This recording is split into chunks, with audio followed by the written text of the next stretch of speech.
فتة مش بس للحمة، ده كمان بالفراخ بتكون اطعم واحلى.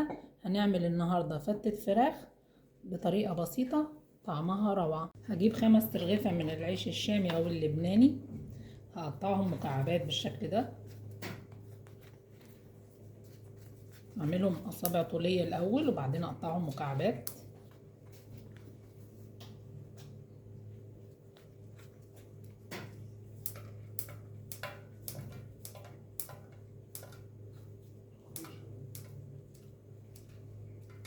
بعد ما قطعت كل كمية العيش كده بالشكل ده مكعبات، هضيف عليها معلقتين من زيت الزيتون،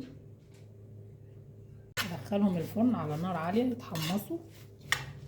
حمص معايا بالشكل ده العيش. هنعمل الصوص اللي هنحطه على الفتة. هجيب 3 كوبايات من الزبادي بالشكل ده، هضيف عليهم معلقتين كبار من الطحينة، اقلبهم مع بعض.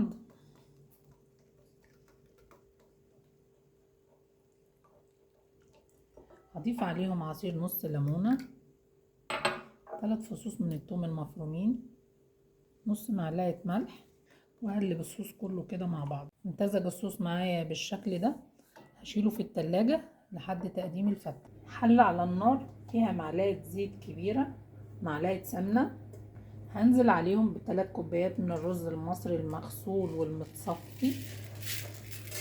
هشوح الرز كويس في المادة الدهنية لحد ما الرز كله يتغلف بيها بالشكل ده.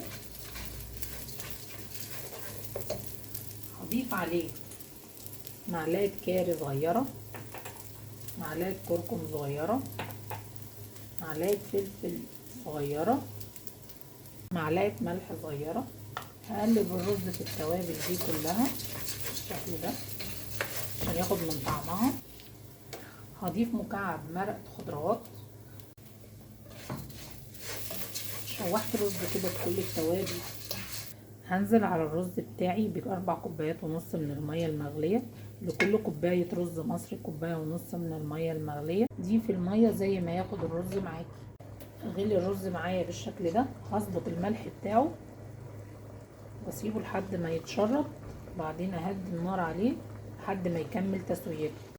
اتشرب الرز معايا بالشكل ده واستوى وبقى بالشكل الجميل ده. شايفين الرز مفلفل ازاي. الفراخ المتقطعه مكعبات بالشكل ده غسلتها كويس بالميه والملح والليمون وصفيتها وبقت معايا بالشكل ده. هضيف عليها مجموعه حلوه من التوابل هتخلي طعمها حلو. هجيب نص معلقه صغيره من الفلفل، معلقه صغيره من الملح، نص معلقه صغيره من الزعتر، نص معلقه صغيره من البابريكا، نص معلقه صغيره من الكاري، نص معلقه صغيره من بهارات الفراخ، ونص معلقه صغيره من الكزبره. هضيف كل ده على الفراخ، اقلبهم مع بعض كده واضيفهم على الفراخ. صينيه على النار او حله اللي عندك، هضيف فيه معلقتين من زيت الزيتون كبار. هنزل بالفراخ بتاعتي اللي تبلتها، هديها تشويحه لحد ما تاخد كلها لون من جميع الجوانب. اخدت معايا الفراخ لون كده، هقلبها على الجنب التاني عشان تاخد لون كمان الجوانب كلها. وشوحتها، ريحتها خطيرة، التتبيلة بتاعتها روعة. هنزل عليها بصلة مفرومة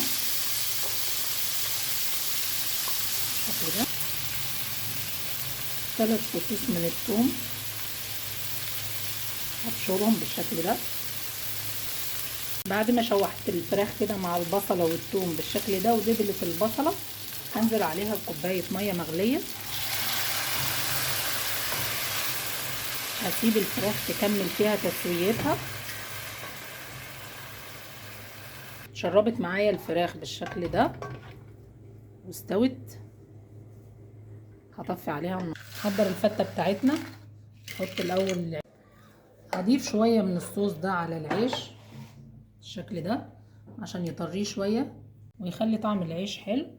هضيف عليه الرز، هضيف قطع الفراخ بالشكل ده، هضيف عليها الصوص بالشكل ده. هجيب كده طاسة على النار فيها معلقة سمنة، هنزل على السمنة بشوية من السوداني. هو المفروض لوز بس بسبب ارتفاع الأسعار هنقتصد ونستخدم السوداني. اتحمص معايا السوداني بالشكل ده، هنزل بيه على الفتة بالشكل ده وبكده طبق الفتة بتاعنا بقى جاهز.